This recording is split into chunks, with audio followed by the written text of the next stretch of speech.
Hello everyone, welcome to BNS academy. और आज हम लोग मॉडर्न फिजिक्स के पूरे फॉर्मूले का रिवीजन करने जा रहे हैं।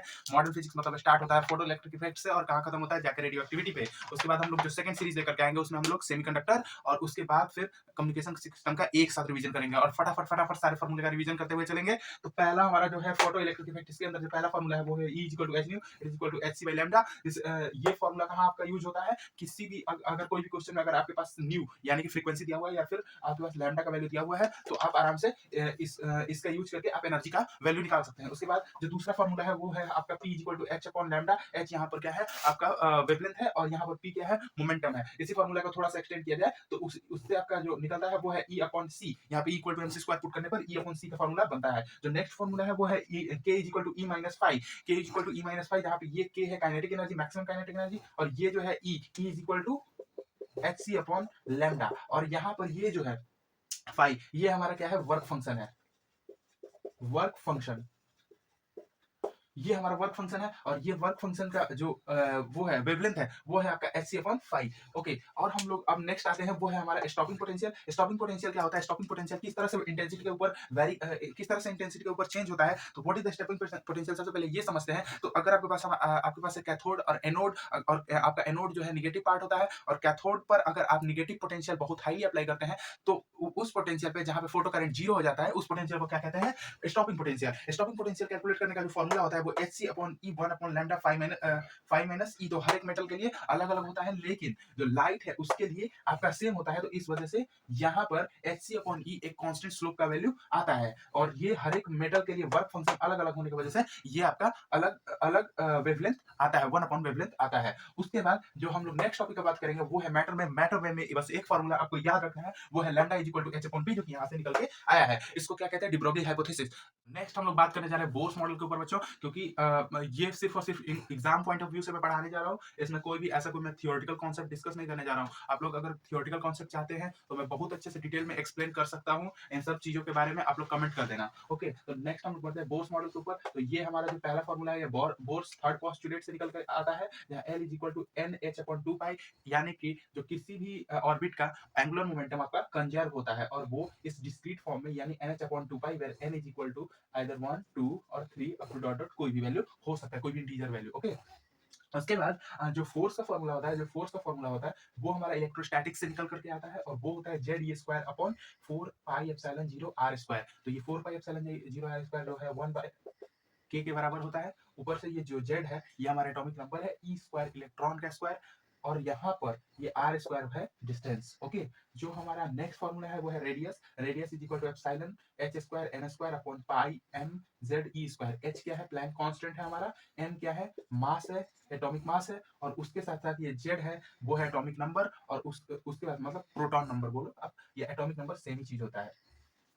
उसके साथ साथ ये जो n है वो हमारा शेल नंबर है, किस सेल में है? K11, मतलब 1 2 3 4 जो भी रखना चाहो। उसके साथ साथ ये जो हमारा v है ये पोटेंशियल एनर्जी है। पोटेंशियल एनर्जी का दो फॉर्मूला होता है, Z e square upon 2 epsilon 0 h n, या फिर m Z square e to the power 4 4 epsilon 0 square h square n square. यहाँ पर एक ट्रिक मैं बता रहा हूँ, ये देखो यहाँ पे 4 है और यहाँ पर 8 है, ठीक है? बिल्कुल सेम फॉर्मूला है, बस यहाँ पर 4 है और यहाँ पर 8 है, और यहाँ से e टू द पावर बस यहाँ पे कॉपी कर दो और पूरा का पूरा सेम फॉर्मूला यहाँ पे कॉपी किया हुआ है काइनेटिक एनर्जी और पोटेंशियल एनर्जी में। और ये है E, E is equal to होता है kinetic energy plus potential energy. अगर आपको फॉर्मूला याद ना हो तो बस यहाँ से पोटेंशियल एनर्जी का फॉर्मूला याद कर लो और काइनेटिक एनर्जी का फॉर्मूला याद कर लो। काइनेटिक एनर्जी याद है, पोटेंशियल एनर्जी याद है, दोनों को ऐड कर दो, टोटल एनर्जी के बराबर होता है। ये हमारा है रेडियस nth ऑर्बिट का रेडियस जो है उसका फॉर्मूला n स्क्वायर ए जीरो अपॉन जेड। और ये जो ए जीरो है ये तुम कैलकुलेट कहां से कर सकते हो? इससे कैलकुलेट कर सकते हो। यहाँ से ए जीरो आराम से निकल जाएगा और वो यहाँ पर पुट कर दो और यहाँ से nth रेडियस आराम से कैलकुलेट किया जा सकता है। जो नेक्स्ट फॉर्मूला है वो है हमारा ई एन है nth energy level. nth energy level इसको कैलकुलेट करने में माइनस 13.6 इलेक्ट्रॉन वोल्ट और अपॉन एन स्क्वायर। ये हमारा बोर्स का सेकंड पोस्टुलेट है जो कि निकल करके आता है कहां से? आइंस्टीन के फोटो इलेक्ट्रिक इफेक्ट से। और ये है del E is equal to h nu. इसी को हम लोग E2 माइनस E1, यानी इलेक्ट्रॉन अगर जंप करेगा तो वो कहां से कहां जंप करेगा? फर्स्ट ऑर्बिट से सेकंड ऑर्बिट में या फिर सेकंड ऑर्बिट से फर्स्ट ऑर्बिट में। उसको कोई भी बीच में फ्रैक्शनल ऑर्बिट नहीं मिलेगा, बीच में कोई भी फ्रैक्शनल ऑर्बिट नहीं मिलेगा। ओके, तो नेक्स्ट हम लोग बात करने जा रहे हैं न्यूक्लियर फिजिक्स के ऊपर। न्यूक्लियर फिजिक्स सबसे इजी टॉपिक है और इस अगर आप इसको कवर अप कर लेते हो ना, बस इतने फार्मूले, बस इतने कवर अप कर लेते हो, वैसे तो पूरा मॉडर्न फिजिक्स इजी है, लेकिन अगर आप न्यूक्लियर फिजिक्स में बस फटाफट फटाफट फार्मूला बस समझ लेते हो, तो आप लोग को बहुत इजीली स्कोर आप इसमें कर सकते हो। तो पहला फार्मूला जो है वो देखते हैं। यहाँ पे r is equal to r0 a to the power 1/3। ये किसी भी एटम के न्यूक्लियस का क्या होता है, रेडियस होता है। रेडियस होता है किसी भी एटम के न्यूक्लियस का। ये तो हर एक बच्चे को पता होता है, 9th क्लास से पता होता है यार, पढ़ते हो। एटॉमिक मास क्या होता है, उसके प्रोटॉन और न्यूट्रॉन के नंबर्स का एडिशन, ठीक है। उसके बाद जो नेक्स्ट हमारा आता है वो है मास डिफेक्ट। मास डिफेक्ट क्या होता है भाई, देखो जो तुम्हारा मास है ना, अगर तुम 4 अलग-अलग जगह से पार्टिकल्स को लेते हो, कौन से पार्टिकल्स? एटॉमिक पार्टिकल्स को लेते हो, जो कि मतलब जो कि बहुत छोटे होते हैं, ठीक है?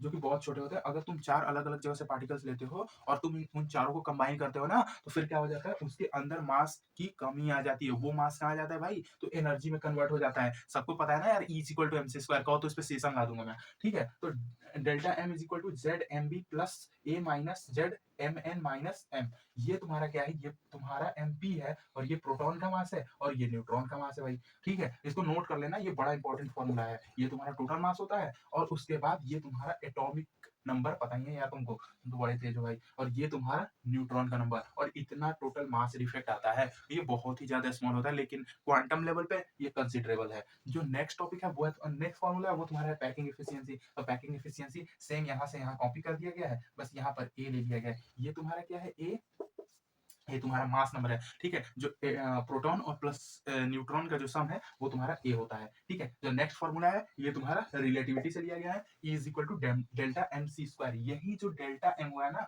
जो डेल्टा एम हुआ है, वही तुम्हारा एनर्जी में कन्वर्ट हो गया है, ठीक है। तो E is equal to delta m c square. तुम बताना, मैं पूरा का पूरा एक्सप्लेन कर दूंगा। ऐसा एक्सप्लेन किया करूंगा कोई नहीं किया होगा अभी तक यूट्यूब पे। उसके बाद यहाँ पर देखो, ये m is equal to m0 under root 1 minus v square upon c square. ये तुम्हारा क्या है, ये तुम्हारा रिलेटिव मास है। ये जो तुम्हारा कैपिटल ये m है ना, ये तुम्हारा रिलेटिव मास है, और ये कौन सा मास है, रेस्ट मास है। किसी भी पार्टिकल का 2 मास हो सकता है। अगर उसको लाइट के स्पीड के कंपेरेबल अगर तुम ले जाते हो ना, तो 2 मास प्रोड्यूस होता है। एक होता है तुम्हारा रिलेटिव मास, लाइट के रिस्पेक्ट में मास, और एक तुम्हारा रेस्ट मास, जो कि होता है किसी भी पार्टिकल का मास है। ये जो है फॉर्मूला ना, F is equal to minus d upon d r, ये तुम्हारा फॉर्मूला किसी भी फोर्स का है। ये वो फोर्स है जो कि न्यूक्लियस के अंदर लग रहा होता है। न्यूक्लियर के अंदर 2 तरह के फोर्स होते हैं। पहला जो फोर्स होता है वो स्ट्रॉन्ग न्यूक्लियर फोर्स, और दूसरा जो फोर्स होता है वो वीक न्यूक्लियर फोर्स होता है। जो स्ट्रॉन्ग न्यूक्लियर फोर्स होता है वो ऐसा फोर्स होता है जो कि तुम्हारे एटम्स के न्यूक्लियस के अंदर किस किस को बांध के रखता है, 2 प्रोटॉन्स को, 2 पॉजिटिव चार्ज को बांध के रखे हुए भाई। 2 पॉजिटिव चार्ज को बांध करके रखे हुए, सोच लो वो कैसा फोर्स होगा। और जो दूसरा फोर्स है वीक न्यूक्लियर फोर्स, अगर तुम्हारा न्यूक्लियस बड़ा हो जाए, बड़ा मतलब इतना नहीं, इतना बड़ा हो गया ऐसा नहीं, जो यूरेनियम है तुम्हारा, उसका न्यूक्लियस बड़ा होता है, तो उसके अंदर क्या होता है, तुम्हारा अल्फा बीटा रेज ये सब निकलते रहते हैं, अल्फा बीटा गामा रेज निकलते रहते हैं। और ये अल्फा बीटा गामा रेज जो निकलते हैं ना, वो क्या होता है, वो वीक न्यूक्लियर फोर्स की वजह से होता है। तो नेक्स्ट टॉपिक है रेडियो एक्टिविटी। तो मैं वो जो थियोरेटिकल पार्ट है जहां से ज्यादातर क्वेश्चन आता है, मैं नेक्स्ट करा दूंगा। अभी बस इन सब छोटे छोटे फॉर्मूला को नोट कर लो, और यहाँ से देख लो, यहाँ से भी कभी कोई क्वेश्चन पूछ दिया जाता है, तो यहाँ से ये याद रखना है यार, ये जो क्यूरी और रदरफोर्ड जो लिखा हुआ है, ये दोनों यूनिट होता है, और एक क्यूरी बराबर कितना होता है, और एक रदरफोर्ड बराबर कितना डीके पर सेकंड होता है। इसको बस याद रखना। और ये formula n is equal to n0 e to the power minus lambda t, ठीक है। n is equal to n0 e to the power minus lambda t, जहां लैम्डा क्या होता है, डीके कांस्टेंट होता है यार। उसके बाद फिर जो नेक्स्ट है हमारा वो क्या है, टी हाफ क्या होता है भाई, हाफ लाइफ देखो भाई, किसी भी पार्टिकल का ना, कोई भी पार्टिकल है, अगर तुम पूरा का पूरा अगर उसका लाइफ कैलकुलेट करने जाते हो, तो मान के चलो अगर किसी के पास 1 ग्राम है, अगर तुम पूरा कैलकुलेट करोगे तो 1 ग्राम खत्म होके 0 ग्राम। लेकिन अगर तुम भाग दो आधे से, तो एक का होगा आधा, फिर आधा करते जाओगे, तुम कभी भी 0 पे नहीं पहुंच पाओगे। इस वजह से हर एक पार्टिकल का क्या निकाला जाता है, हाफ लाइफ। ओके, तो मिलते हैं फिर नेक्स्ट लेक्चर में। और इस चैनल को सब्सक्राइब कर दो, वीडियो को लाइक कर देना, सारे फॉर्मूले याद होना चाहिए भाई, कमेंट कर देना जिसको याद हो गया होगा तो, और अपने दोस्त के साथ शेयर भी कर देना, बेईमानी मत करना। Okay bye.